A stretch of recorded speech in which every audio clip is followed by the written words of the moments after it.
Hello viewers, তেলের পিঠা বানানোর জন্য আমরা প্রথমেই নিয়ে নেব চিনির শিরা অ্যান্ড মিঠাই। এটাকে খুব ভালো করে গলিয়ে নিতে হবে।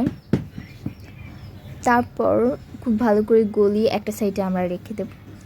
দেন একটা পাত্রে আমরা কিছুটা পরিমাণ সুজি অ্যান্ড সুজির উপরে কিছুটা পরিমাণ ময়দা দিয়ে দেব।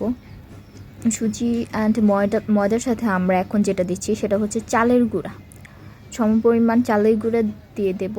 তারপর এটাকে খুব ভালো করে 1 চিমটি লবণ দিয়ে খুব ভালো করে মিশিয়ে নেব। শুকনো উপকরণগুলো মেশানো হয়ে গেলে আমরা এটাও একটা সাইডে রেখে দেব। তারপর চিনি শিরা অ্যান্ড মিঠাইয়ের মিশ্রণে এই শুকনো উপকরণগুলো খুব ভালো করে মিশিয়ে নেব।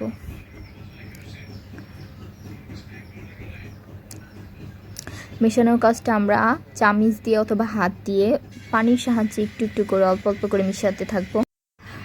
তারপর খুব ভালো করে এটাকে আস্তে আস্তে নেড়ে নেড়ে মেশাতে হবে।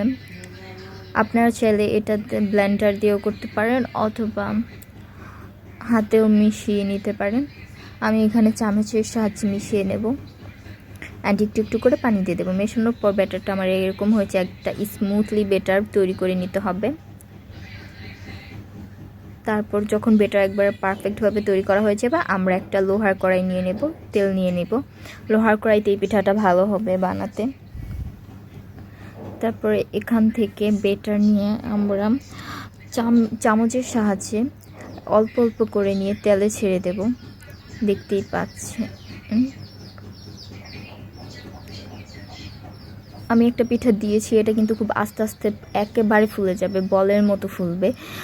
আপনারা বিশ্বাস করতে পারবেন না, সুজি দিয়ে পিঠা বানালে এত বেশি ফুলে অ্যান্ড পিঠা প্রচুর পরিমাণে সফট এবং নরম থাকে।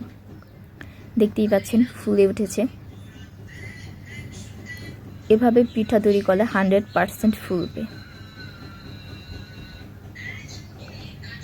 তারপর আমরা খুব ভালো করে উপরটা ফুলিয়ে ভেজে পিঠাটা উল্টে দেব। আমি আরেকটা পিঠা দেখাচ্ছি যে কতটা ফুলছে।